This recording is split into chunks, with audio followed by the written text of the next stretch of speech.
Howdy folks, and welcome back to World of Warships with Rear Admiral Jingles. And today we've got a replay from somebody, well, there's no real polite way to put this, the kind of player that you really usually don't want to have on your team. This is Crystal Warrior, and she's a 43% win rate player. Yes, this is the online gaming potato in its natural habitat. The kind of player, if you find them on your team, their mere presence means that statistically you are now more likely to actually lose the match. Now, Crystal did not send this replay in, her friend Gareth did. He actually sent this in a couple of weeks ago, but it got buried in all of the other emails. So he persisted and sent it in again, and this time I saw it. And I'm very, very glad that I did. So thank you, Gareth, for your persistence on Crystal's behalf. You see, Gareth figured that Crystal could use a bit of a boost because she's apparently going through a bit of a rough patch lately. And so his persistence was rewarded. I did sit down to watch this replay, and full disclosure, upon reading the email that Gareth sent accompanying the replay, I was expecting, because he made no bones about the fact that she's a 43% win rate player, I was expecting to see somebody capitalising more on the mistakes of the enemy team than doing anything right themselves. I was expecting to see somebody playing like a 43% win rate potato, but simply getting out-potatoed, if you will, by the enemy team. And we've all seen those kind of replays, where somebody doesn't necessarily do anything right, but the stars all line up in the right places at the right time, and somehow they end up coming out of it looking good. That is not what happens in this battle. Not at all. And I was incredibly surprised. I mean, it would have been fun. If that had been what had happened, I'm sure it would have made a very amusing video, but that's just not the case. I found myself wondering whether or not I was being trolled because Crystal plays this game in a way that you'd expect of a player with a 50 to 60% win rate. I mean, the kind of player that, if they could play like this in every game, a fairly bright career on Twitch would be waiting ahead of them. I mean, the kind of games that you would watch for fun. Well, you are watching this one for fun. Just a quick check. Yep, it's a fairly standard Frederick the Great build. Secondaries. Statistically, not the optimal build. A survivability build is still better, but this is definitely the most fun build. Opening salvo on the enemy turpits. And that is a fairly impressive opening salvo. 18,000 damage. Minimal return damage from the turpits. Turpits is obviously going to be using his heal. Probably wasn't expecting to need to use the heal quite this early in the match, but it was armor piercing damage. So not going to get quite the return on the investment that he probably was wishing. Shots in from the Nelson. Nelson obviously has bigger guns than the Turpits, despite being a tier lower, 16-inch, as opposed to the Turpits' 15-inch guns. And you have to respect the Nelson's guns, even if you don't have to respect the Nelson's armour. It's a tough life being a tier 7 battleship. You don't have the 32mm bow and stern and usually deck armour that tier 8, 9 and 10 battleships do, which means your comparatively badly armoured stern and bows can be overmatched by 16-inch and higher caliber guns. And when you're at tier 7 and you get up tiered, there are a lot of 16-inch and higher caliber guns around. Shots out at the Buffalo. Some damage, not as impressive as the opening salvo against the Turpits, but what's most impressive here is Crystal's target selection.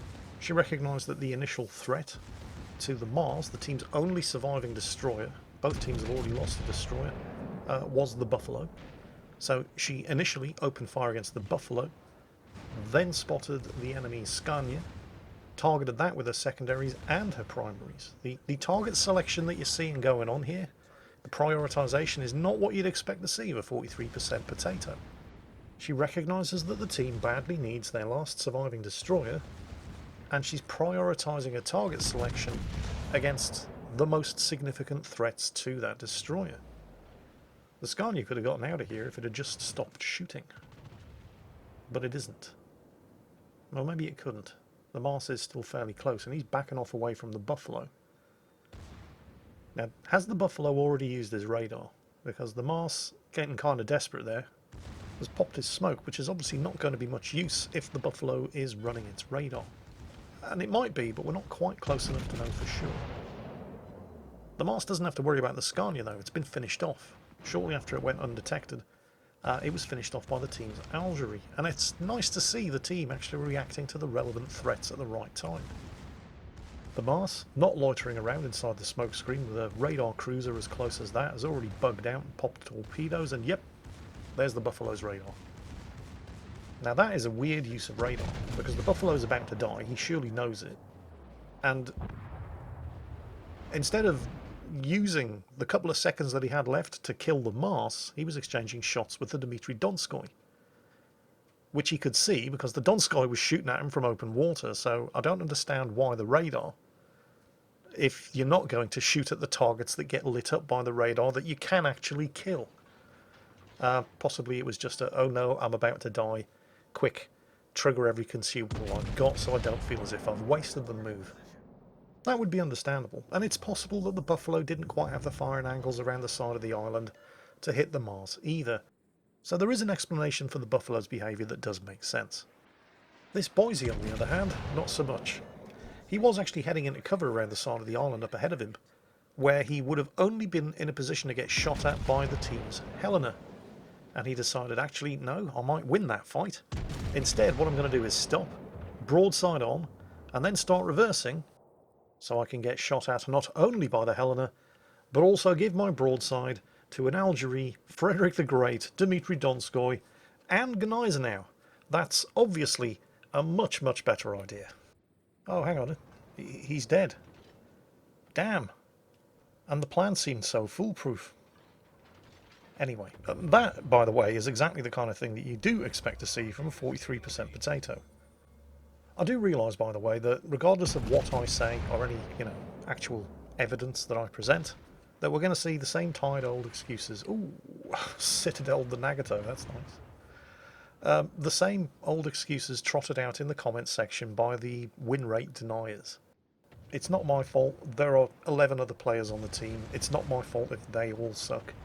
The matchmaker has it in for me. I'm always getting up tiered, and so on and so on and so on. But the simple fact remains that over a large enough sample of battles, a couple of thousand at least, and if you're at tier 9 in a Frederick the Great, you've played a couple of thousand of battles, all of those other factors average out, and the only factor that's left that can possibly make a difference is your own performance.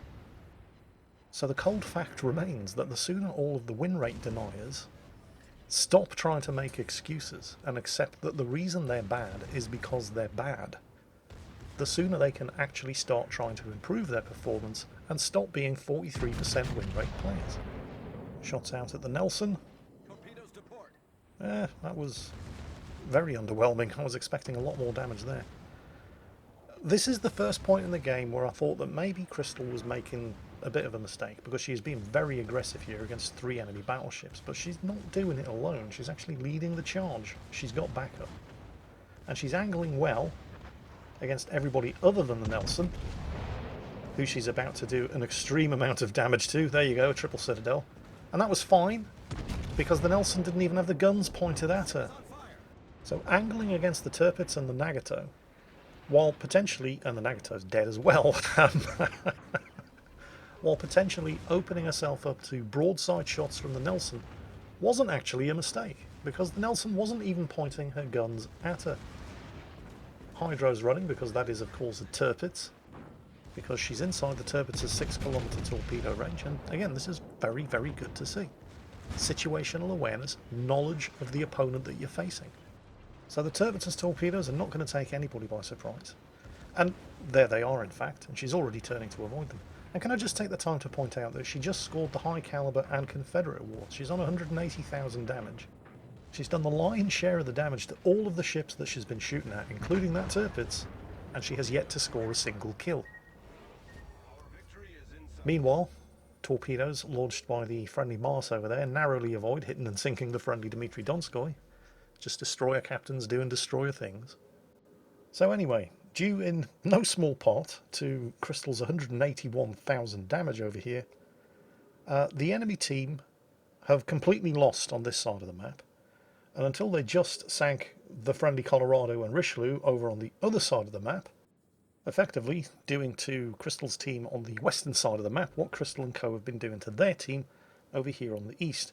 And until the sinking of those two friendly battleships over in the west, the enemy team were, just less than a minute ago, down to 74 points. Crystal's team are still in the lead. They still have 2 of the caps, they still have the points, and they still have a 1 kill advantage.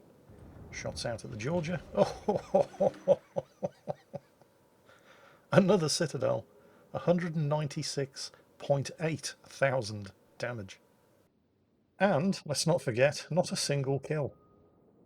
So in some respects, you could argue that RNG was not really on her side in this particular battle, and yet she still managed to clock. Oh, can we get 200,000? Shots out again at the Georgia. Anything? Oh, 3. Not quite. Close enough. 199.693 thousand damage. Close enough for government work. We'll call it 200k. Do you get the impression that you're watching a 43% potato at work here? Because I definitely don't. If you'd asked and hadn't told me beforehand... Oh, hang on a second. Lone surviving enemy destroyer spotted.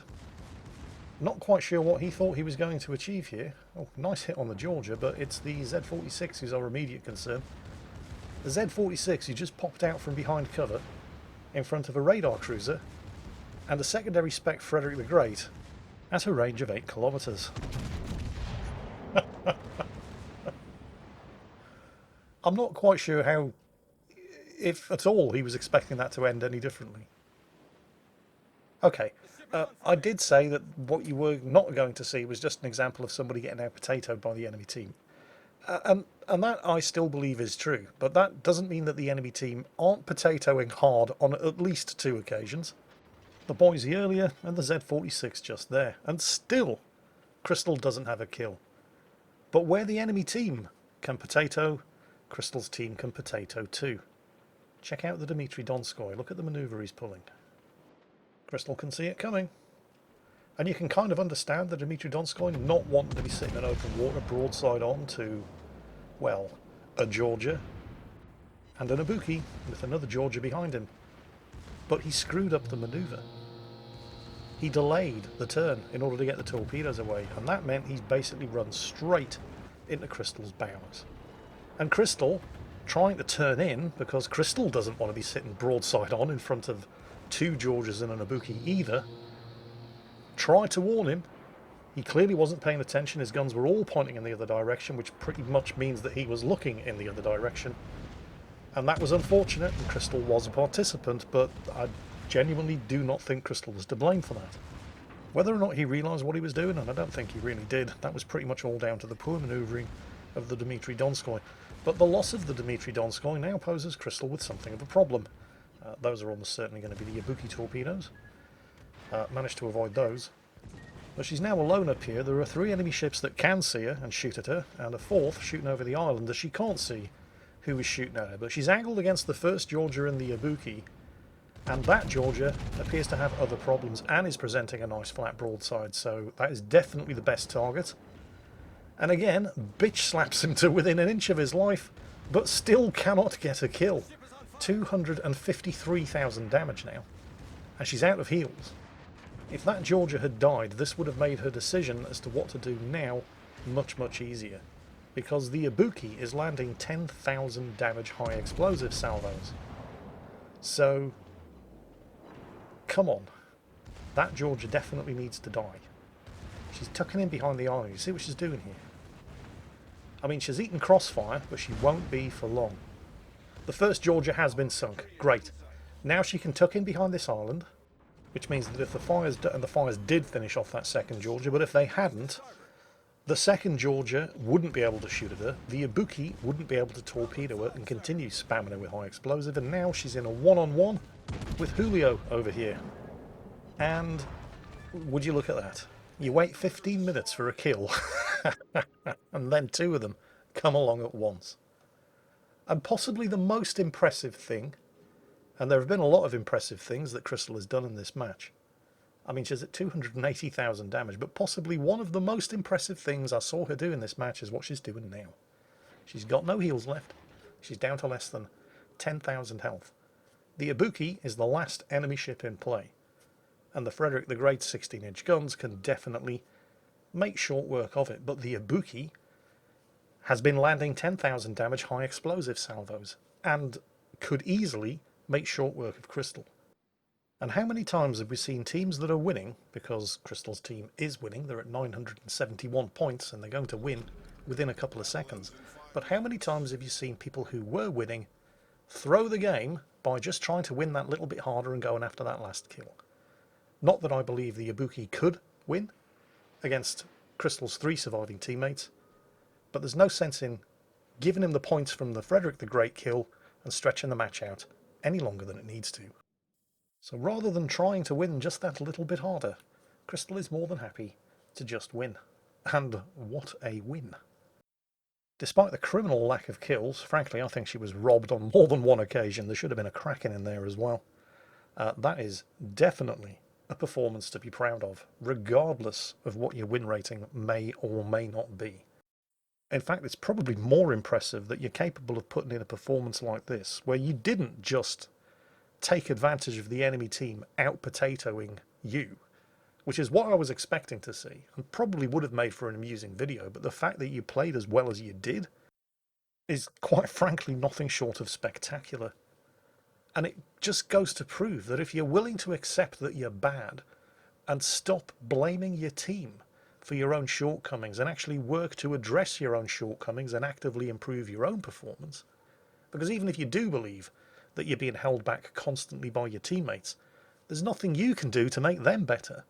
So stop pointing the finger at them and work on your own performance, because it's the only difference you can make. And Crystal is making one hell of a difference based on that performance. Exceptionally well done, Crystal.